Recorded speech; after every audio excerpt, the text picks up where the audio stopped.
describing the complementarity principle and how Israel uses as a mechanism of defense against like the ICC, and chatters are on it. But the moment that I bring up like one reference to NBA, they're like, what is going on? I've lost the plot. I've lost the plot entirely. What is he referencing right now? Here's John Oliver talking about the West Bank. For our main story tonight, I'd like to talk about Israel and Palestine, a sentence rated #1 by Ways to Instantly Ruin Thanksgiving Dinner with Your Family magazine. 4 months now. He also did a bit on J.D. Vance, apparently. But we're not going to do that yet. Global outrage, news reports, and whatever it is that we do here on School Plus Cake Bear Ass Eating with John Oliver has been focused on Israel's in Gaza, which is tens of thousands of civilians in the wake of Hamas's attacks on October 7th. But tonight, we're actually going to talk about a different area in the region, the West Bank, which is home to over 3 million Palestinians, the eastern half of Jerusalem, as well as some of the holiest sites for Christians, Jews, and... Like, easily, in some ways, it is even less defensible than the actions in Gaza, even though Gaza is a... and you're like, Hasan, what do you mean it's less defensible? But it's like, in the eyes of those who do not pay attention to what the f is going on, for those who are not of the long 76-year history of Israel's... for those of you who are not of Israel's actions in Gaza, or think it's like somewhat justified, right? Because there are plenty of people who do believe that. There is at least like some kind of counter narrative that Americans and Western media has launched against Israel's or for Israel's actions in Gaza. There is absolutely no defense in the West Bank, however, like none whatsoever. And a lot of liberal Zionists are of this. They are of this, and that's why they constantly on Israel settler expansion. And that's like what the deviation is in Israeli society in terms of like what in Israeli society, what it looks like to the Western world. That's why you also, in a very cynical way, don't see a lot of coverage from the West Bank from Western media. They don't cover it a lot because I think everyone kind of understands that when you talk about the West Bank, the equation is no longer even remotely complicated. I don't think that is complicated either, but at least like there's talking points that people deploy against Israel's genocidal ambition. There is no defense for the West Bank at all, okay? There really aren't excuses there. There's no security rationale to completely forbidding an entire population from building anything in the 60% of the West Bank and continuously demolishing their homes without even trying to blame it on terrorism, while the settlers get tens of thousands of housing units a year. Yep. The West Bank is also the reason why I have no problem and have not had any problem for many, many years at this point calling Israel on a... There is a singular solitary state there, okay? It's the state of Israel, and it currently occupies the West Bank, and it also operates all matter of trade inside of Gaza as well and restricts Gazan existence as well. That's why I say it's one state. That's it, okay? There already is one state. It's just an apartheid state. Muslims. The West Bank's been overshadowed by Gaza lately, but it is, to put it mildly, a critical part of the larger struggle between Israelis and Palestinians. Even if you're not particularly familiar with the history of the region, you're probably aware everything concerning the West Bank and Israel's occupation of it is incredible, to the point that even small decisions concerning it can cause headlines. Ben & Jerry's is facing backlash. The Morton Williams grocery chain is pulling most Ben & Jerry's products from store shelves and moving what's left to the bottom of the freezer after the ice cream maker announced it will stop selling ice cream in occupied Palestinian territories. Ben & Jerry's says doing business in those areas is inconsistent with its values. It's kind of, there's no laws for attempted, like we do for attempted murder. No, we do. It's called, all prosecution is actually attempted, chatter. Like literally, all of the laws surrounding are about attempted.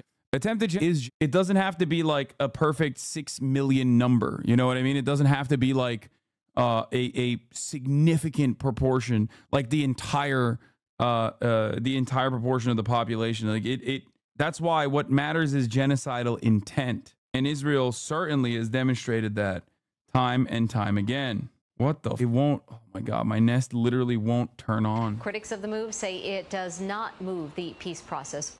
Yeah, Ben & Jerry's was accused of failing to move the peace process.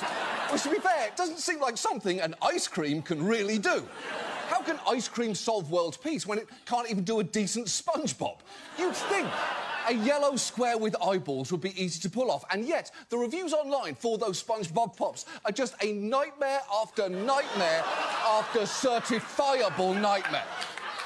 A key reason things surrounding the West Bank are so tense concerns the hundreds of thousands of Israeli settlers living there. And while that tension can be expressed at the international level or by proxy via weird fights over ice cream, it can also be communicated face-to-face, as in this viral video from a few years ago in which a Palestinian woman confronts an Israeli settler who was living in the family home that she'd been from. Jacob, you know this is not your house. Yes, but if I go, you don't go back. So what's the problem? Why are you yelling at me? I didn't do this. You are stealing my house. And if I don't steal it, someone else is going to steal it. No one is allowed to steal it, ya ammi. Yeah, no, Jacob. It is both ridiculous and tragic that that woman's only recourse against the man occupying her home in front of her is to try and do the swiper no swiping chant in real life. But the ousting of that woman from her home in East Jerusalem is just a microcosm of the larger issue of Palestinian displacement and Israeli settlements in the West Bank. And what's happening... I think Yaqub was legitimately like a point of radicalization for a lot of people.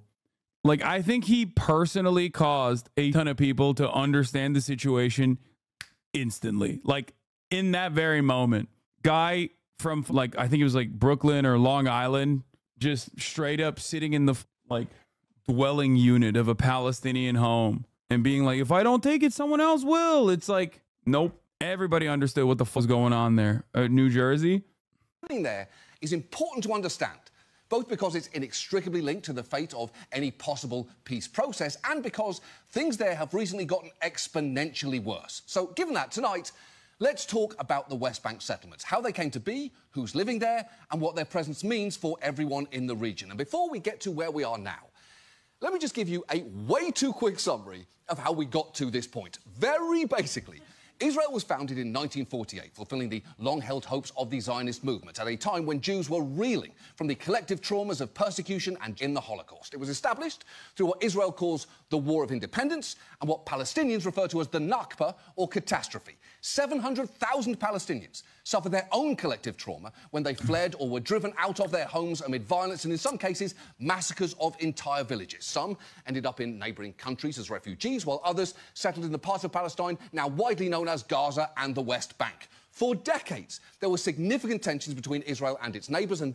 that shit with the macros, bro, is 0 calories, is diet Arizona green tea. Came the Six-Day War in 1967, in which Israel fought and defeated Egypt, Syria and Jordan, and in doing so, captured vastly more territory, including the West Bank. Almost immediately, it started building settlements there, while also annexing East Jerusalem. And to be clear, both those actions constitute violations of international law. When you occupy territory as an outcome of, you are not allowed to expel people or move your own citizens in. And Israel knew this at the time. Its foreign ministry's own legal advisor with a top-secret memo that civilian settlements would contravene explicit provisions of the Fourth Geneva Convention. But they built settlements anyway and continued for decades, although there was one moment in the 90s when it seemed like there might be a possible pathway to a peaceful resolution with the Oslo Accords. That historic peace process set up a new framework for the West Bank, dividing it into 3 distinct areas. Area A gave Palestinians total control over security and government. Area B was designated for Palestinian government control while retaining Israeli security control, meaning the Israeli military remains very present there. Area C remained completely under the Israeli military and government control. Okay, now I feel like they're with me. Tim Pool, Ludwig, Johnny Harris. Come on, bro. Come on, bro. Come on, brother. It's about 60% of the West Bank. They're about to have Cutie and Will Neff on before they have me on, dude. Right, and that is what the West Bank map looks like today. That is one of the most politically fraught areas on Earth, colour-coded in a way that makes it look like what would happen if Shrek jizzed into a puddle. And if you're thinking, I don't know if I can quite see that, how about now? Can you see it now? And in a way, will you ever be able to unsee it? Now, Crucially, this whole setup was only ever meant to be temporary while a larger peace deal was hammered out. But after Oslo fell apart for reasons including, but not limited to, continued settlement expansion, terror attacks by Palestinian militants, and Israeli hardliners assassinating the prime... I'm getting Jaylen Brown. Yeah, like my Muslim brother. Imagine being the MVP and then not getting invited to the Olympics. It's like, that's me, for real. Minister who'd brokered the deal, Yitzhak Rabin, that temporary arrangement was basically frozen in place, and Israel continued building more and more and more settlements. In fact, every single Israeli government has invested significant resources in expanding them, and all of that brings us to where we are today. Because while there were around 250,000 settlers in the West Bank when Oslo was signed, there are currently around 700,000. And it's worth talking about the settlers. I love when I bring in like just the most like minor sports reference into the conversation, like just like a relatively popular sports reference.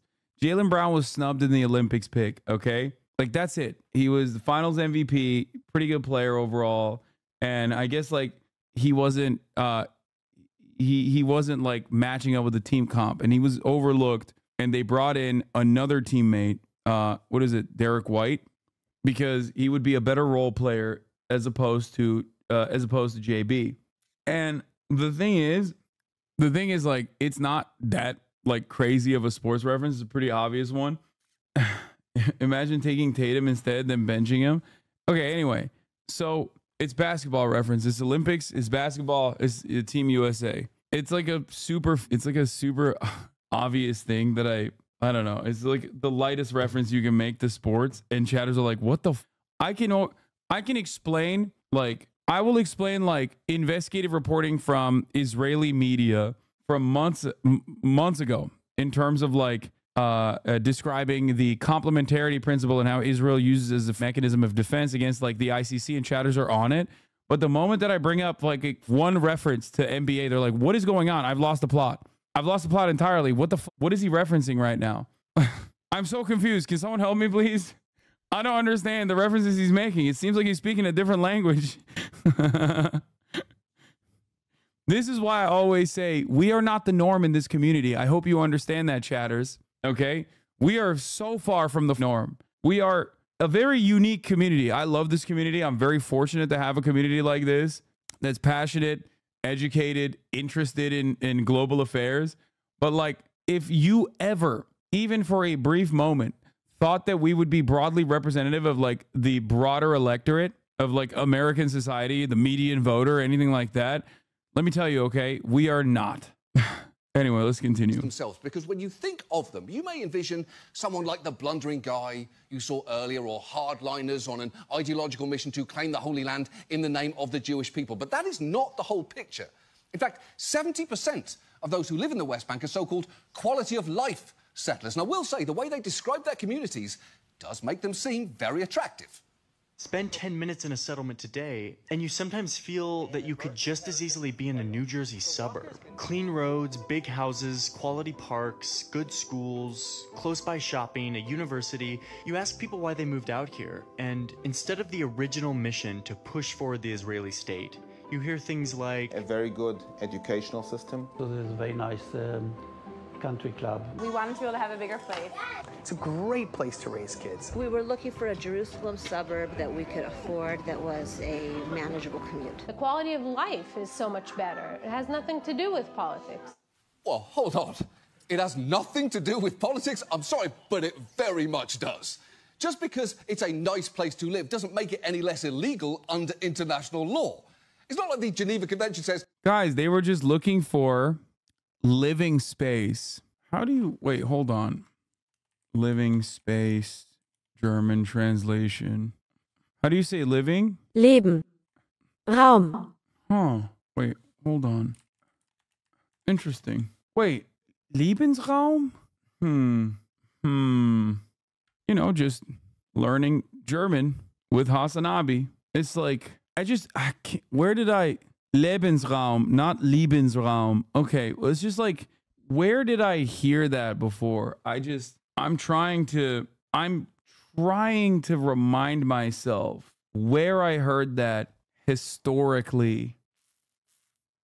Oh, that's right. It was the Nazis, dude. That was the whole point of why why they were conquering Eastern Europe. They were just moving further and further. Yeah, that one failed artist.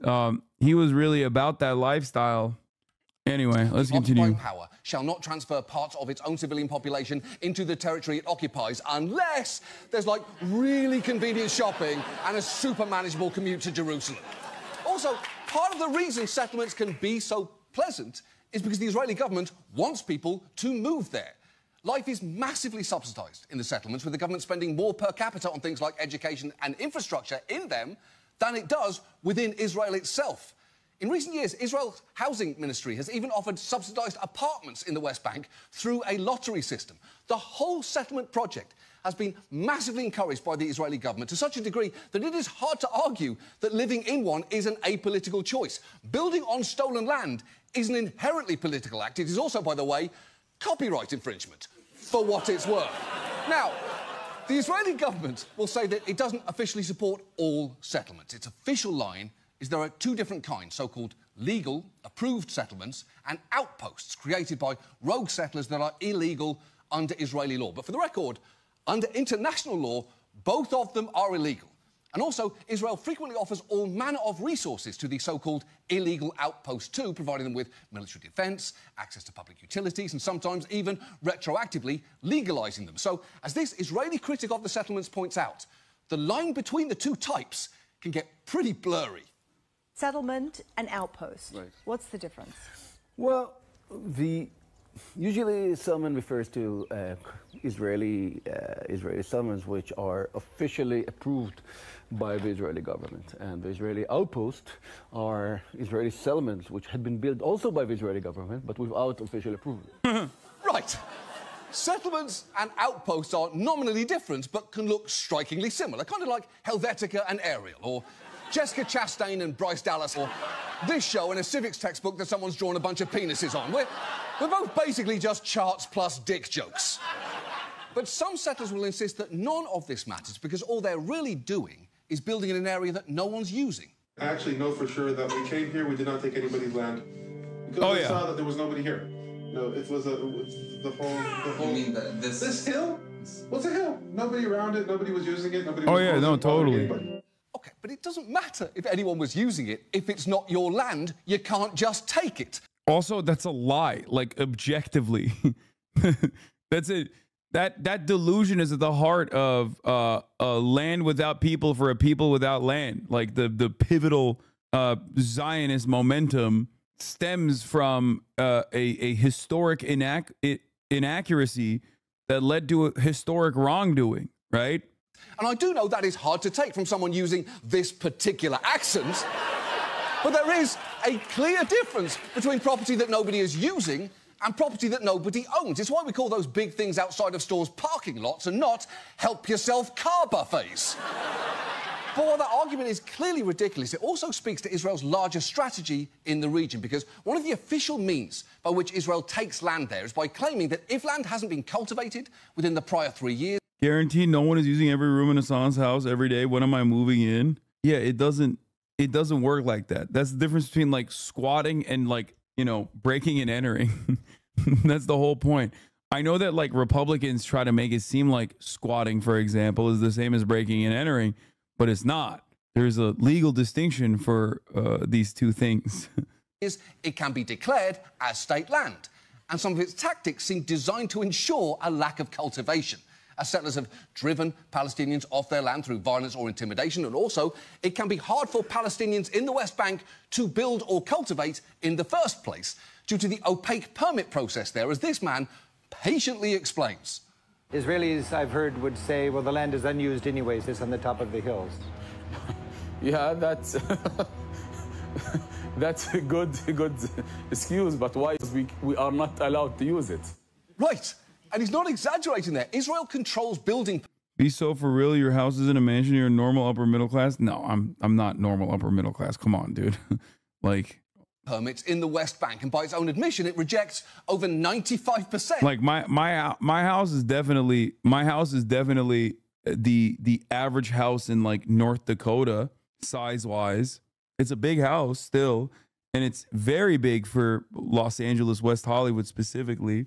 This is also the only community where this is also the only community where like upper middle class, or saying that you're not upper middle class and owning up to it, is actually taking ownership over your material circumstances as like a negative thing. That's why probably to the outside world, it sounds like I'm like flexing. You know what I mean? When in fact, me presenting myself as upper middle class would be, if I would be honest and a benefit to the haters. They wouldn't be able to use this as a talking point against me all the time.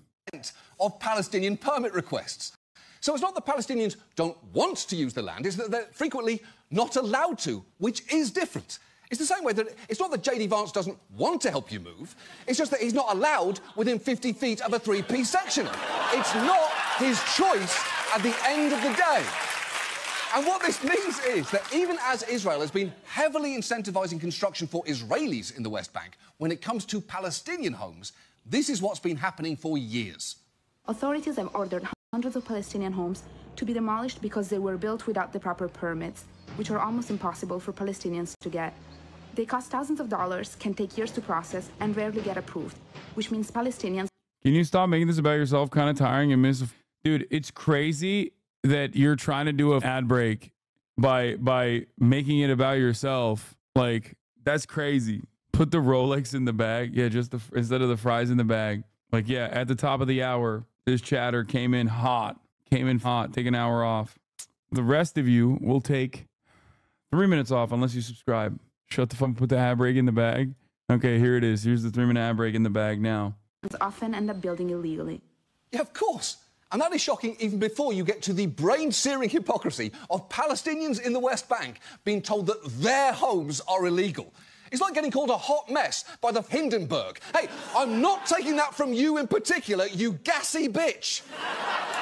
But building permits are just the tip of the iceberg here. There's also the physical obstacles placed in the path of Palestinians' everyday life, from this massive, winding separation wall to the endless maze of checkpoints and gates Palestinians are forced to pass through, which, as this man points out, can have extreme consequences. You can't come to my house. The checkpoint, they close it on the night.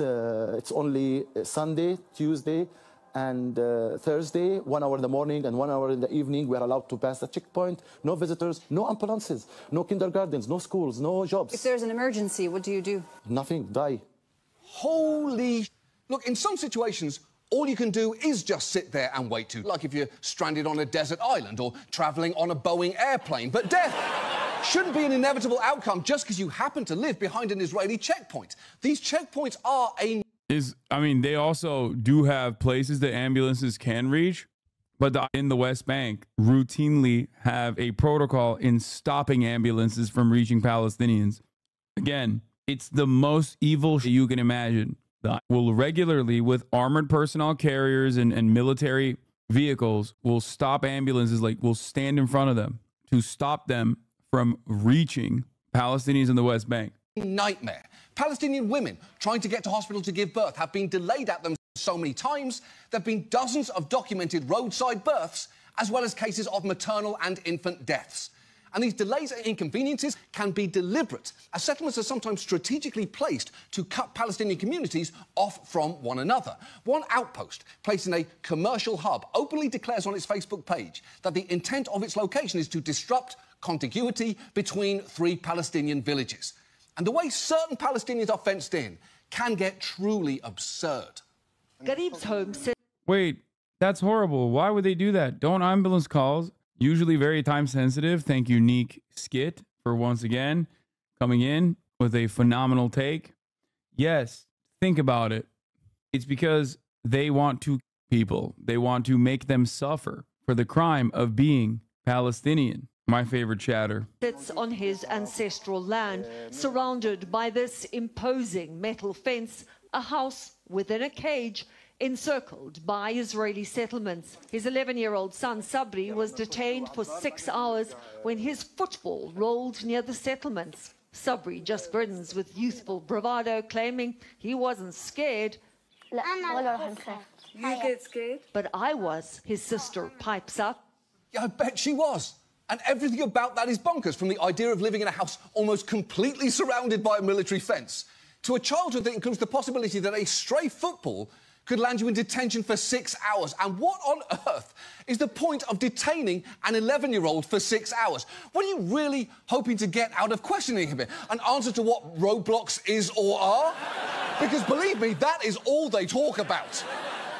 And there's good reason for that girl to be scared, because the legal rights of Palestinians in the West Bank are tenuous at best. There are actually two sets of laws there. Jewish settlers enjoy access to civilian law, due process and the full protection of civil rights, but Palestinians live under Israeli military law. So if they're accused of a crime, they're tried in military courts, which have, to put it mildly, significantly fewer protections and boast a roughly 99% conviction rate.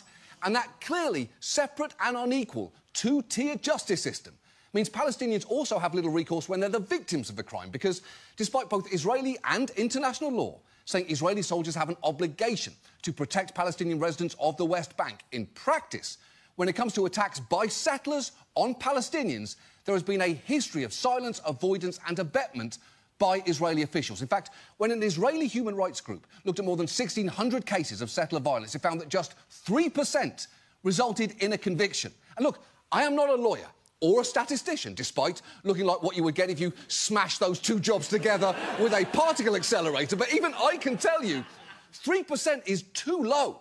And for a sense of just how extreme settlements can get, take Hebron, a city home to about 200,000 Palestinians and 700 hard-line Israeli settlers who've chosen to live literally above them.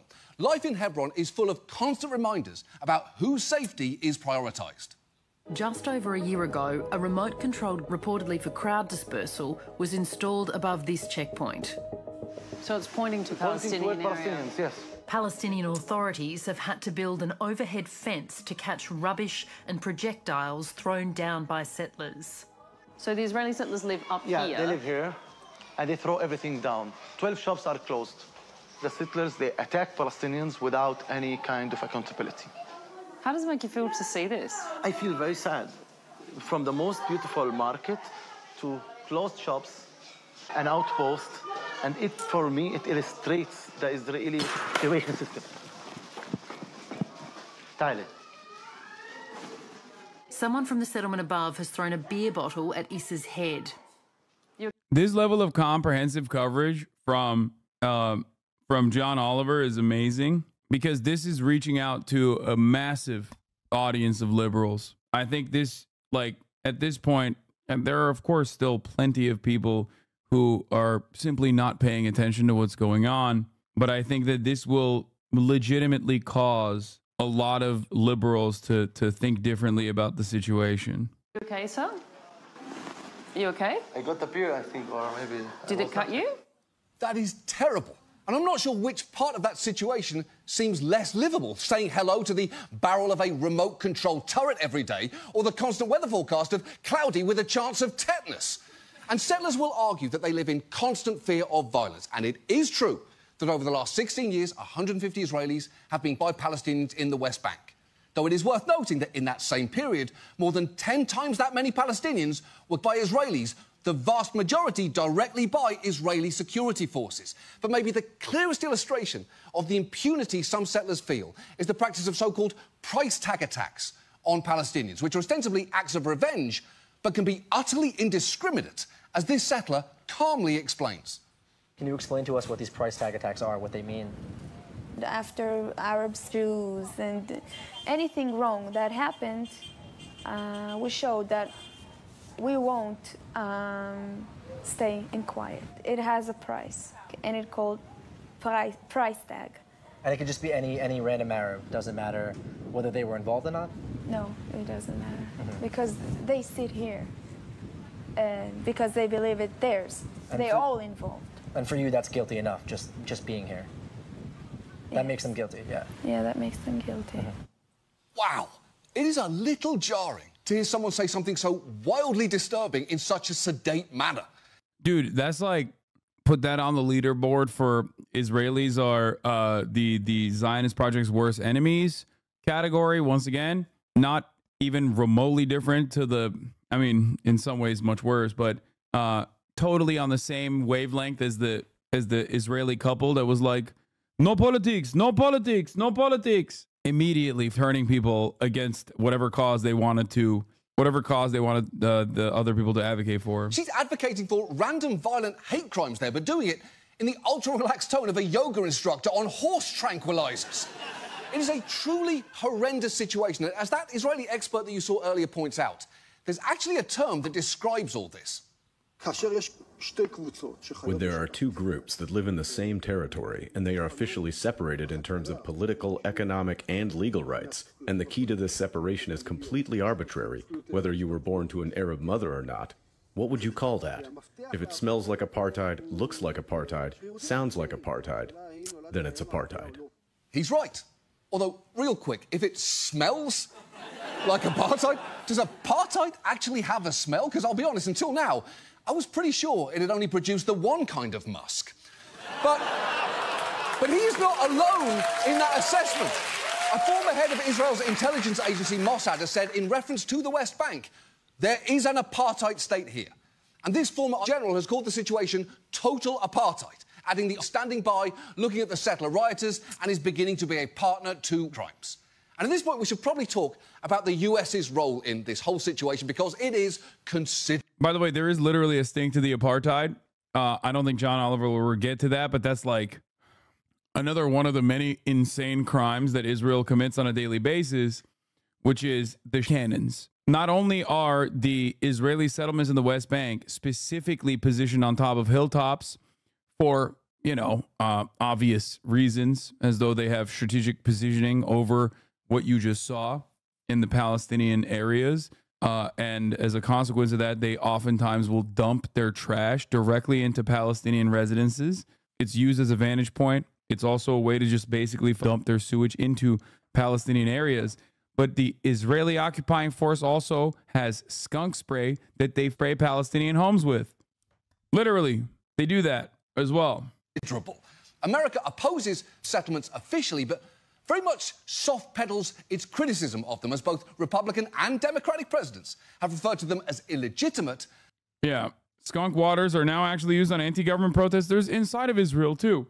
Famously, it was deployed for the first time on Israeli citizens in the Supreme Court protests that were happening, something that many pro-Palestinian activists had Israeli society about for quite some time. The boomerang. What goes around comes around. The imperial boomerang. But declined to call them illegal to avoid the possibility Israel would face international sanctions. And some presidents have gone even further. Trump was incredibly cozy with Netanyahu, as you can tell from the unnervingly smug look on Bibi's face there. And his administration not only moved the US embassy to Jerusalem in 2018, an incredibly provocative act on its own, but the next year it also did this.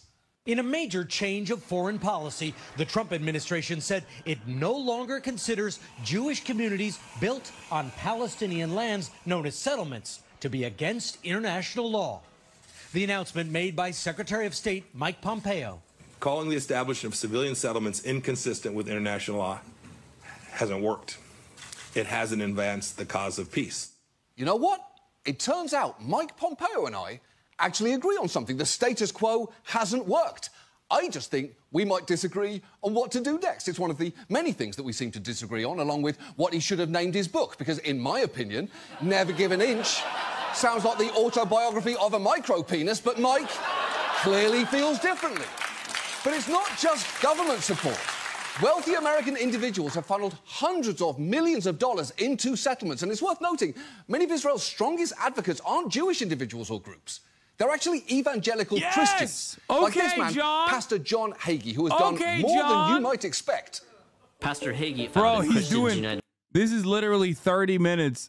This is like my broadcast over the past 9 months, 10 months, every single day, condensed into 30 minutes right here. For Israel, or a KUFI, which is the largest pro-Israel lobbying organization in America. Even bigger than AIPAC, the organization most people assume dominates the American Israel lobby because it's the biggest Jewish one. What's dicey about KUFI is that a good deal of their money for Israel is spent on buildings and organizations in the Israeli settlements. God gave them that land. They own that land. Okay, if you told me to picture a mega-church pastor, that is exactly who I'm imagining.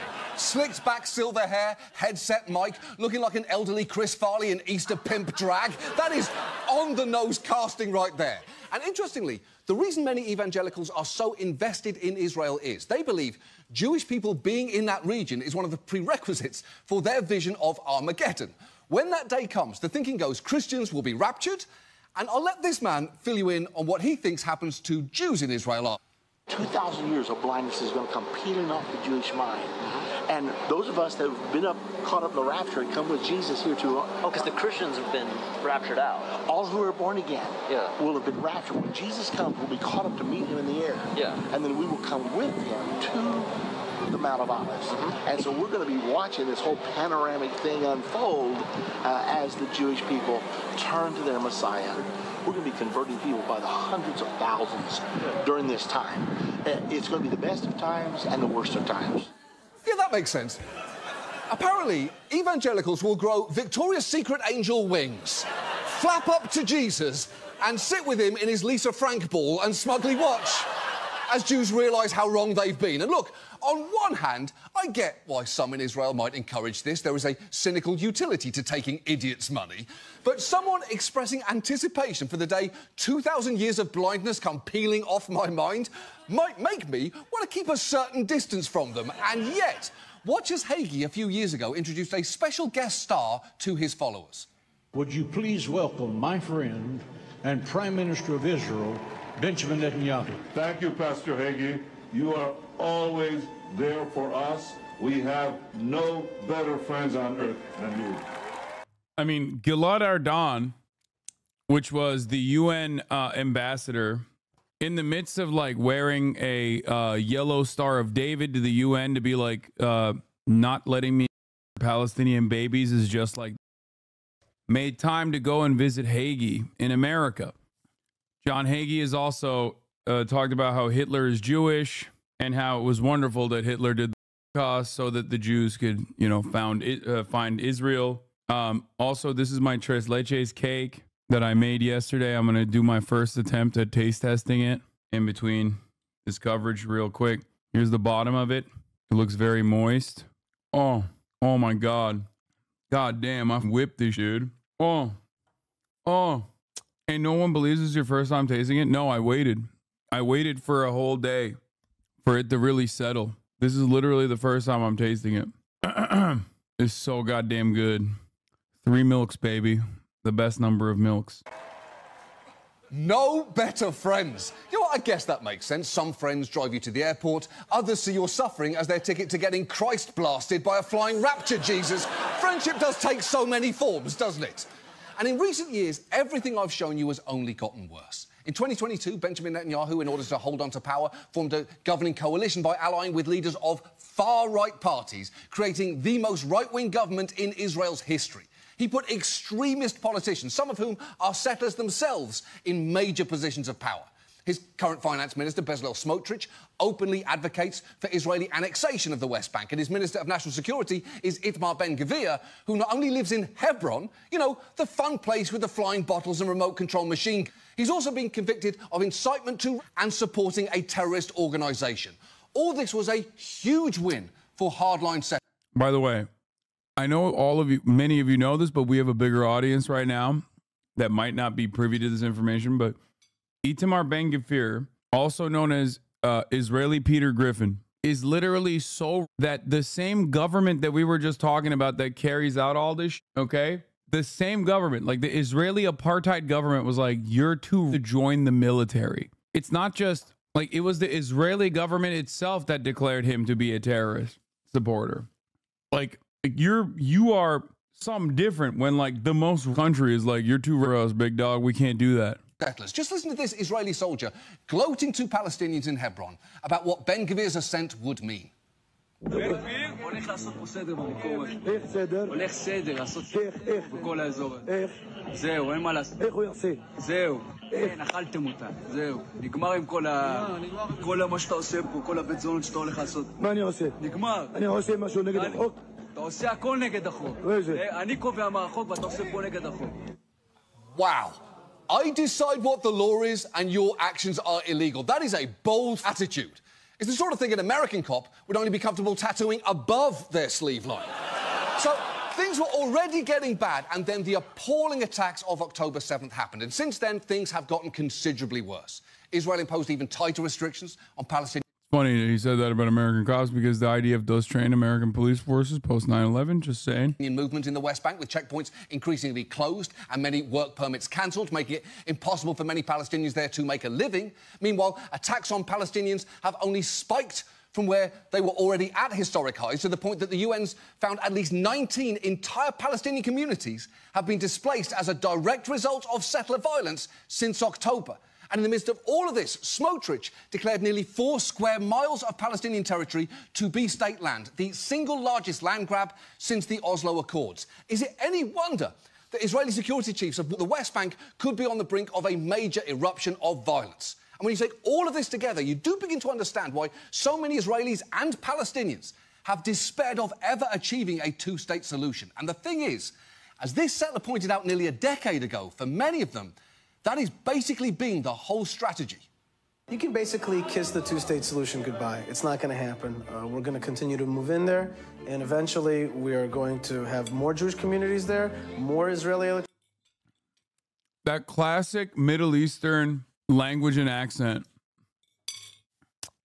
What would it take to get an Israeli civil banning was not on my radar for this, but maybe it should have been. Electricity, more Israeli roads, more Israeli taxes, and then in the end it's just going to be Israel. Right. Relentless expansion has made the idea of peace talks a joke. And when I say joke, I don't mean something that's funny, ha-ha. I mean something that is... This guy's an advisor to Ben-Gvir, a spokesperson for Hebron, and studied in the same American university as one Baruch Goldstein. Oh, classic. For those of you who don't know, Baruch Goldstein is the terrorist that Itamar Ben-Gvir was defending, which is why the Israeli army was like, you're too radical for the Israeli army. Also, here's Ben-Gvir calling the Israeli soldiers who were prisoners heroes. And he said that arresting the Israeli soldiers who were Palestinian detainees at the concentration camp of Sdei Teiman to be very shameful. Ben-Gvir used to have a portrait of Goldstein in his home, but after he was elected, he reluctantly took it down. There was a famous, or no, sorry, that was, no, it was before, because of Kach, Meir Kahan. No, but he defended Baruch Goldstein too. He defended Baruch Goldstein as well. Yeah, Ben-Gvir praised Goldstein in his speech on Memorial Day of Israeli independence at a yeshiva. I think he had a photo of Goldstein in his house. But he was a Kahanist. Well, so was Baruch Goldstein. Meir Kahan is another... Dude, we are the worst, bro. Can I just... Once again, you're going to be like, Hasan, why do you bring everything back to America? But, like, we are so the worst. Like, all of these guys I'm mentioning are American, dude. Like, even Israel's own most violent sociopathic piece of shit are American, okay? MS-13, an American invention. Literally, El Salvadorans who did not have a safe way to create a sense of community literally resorted to crime and then became some of the most in American state prisons. And then we took those guys and we dumped them into El Salvador without telling El Salvador that they were actual, like, we exported them back to El Salvador where they just took over the government de facto. Isn't that wild? Like, we just entire country of the entire world up. It's like not even. That's why when Trump says like, oh, they're doing to us this thing, it's actually what we've done to them. And same with Meir Kahan and also Baruch Goldstein. That's like those are our guys. Deeply depressing. You know, a joke in the same way that this show is a comedy, which, as this audience that was excited to be in here half an hour ago will tell you, is stretching that term to breaking point. So, where do we go from here? Well, at this point, it does feel presumptuous to even talk about a peace process because we're so far from being in a position to even start one. There's actually a moment that I think sums that up pretty well. It's the then mayor of Ramallah talking to a German delegation a few years ago. They asked him if he'd be willing to take part in some symbolic exchanges with his Israeli counterparts to show goodwill and help facilitate peace. You know, the standard meet-them-in-the-middle rhetoric. And this is his incredibly diplomatic response. When we feel that we are not treated as slaves and they are masters, we are ready to do everything. But when I have to take off all my clothes in front of all the people because a soldier of 16 years old is asking me to do so under the threat of his weapon, then it's about dignity. Yeah? And when it comes to dignity, I think it's something not negotiable. Right? Right. Human dignity has to be a prerequisite for negotiating anything. And Palestinians in the West Bank have their dignity challenged hundreds of times a day, from having beer bottles thrown at their heads to being detained for kicking balls near fences to being stopped while crossing checkpoints in ambulances to having their homes stolen, bulldozed and far, far worse. And to be clear, dignity is the absolute beginning of this. What's required is justice. And the call for that is getting louder. Just last week, the ICJ issued an opinion that Israel's settlements and the regime associated with them are in violation of international law. The Israeli presence in the occupied territory should come to an end as rapidly as possible, and that Israel has an obligation to provide full reparation for the damage it's caused. But the US State Department has already undermined that statement, saying it's concerned the breadth of the ICJ's opinion will complicate... Excuse me, guys, that's good guy behavior. Okay, that's called good guy behavior. Like, that's what good guys do. Certainly not behavior. ...efforts to resolve the conflicts. But I don't know, man. Is this just a John Oliver stream? Why don't you go ask John Oliver if it's just a HasanAbi stream? You know what I mean? Like, I could just play this or just play all my old clips, the many different occasions where I've covered this issue extensively in great detail. The conflict's already pretty complicated. Is the world's highest court interpreting international law accurately really going? In the late 70s, the Supreme Court ruled that the CA can't expropriate lands that's actively worked on or lived upon. Sharon then developed a whole textbook worth of strategies to go around this. One example is our infamous fire zones, fictitious declarations of vast plots as beings of military value. Oh yeah, therefore being forbidden from entry. Then suddenly the state comes in and declares state lands because, well, the land doesn't work. Not very subtle, right? But it works. Yeah.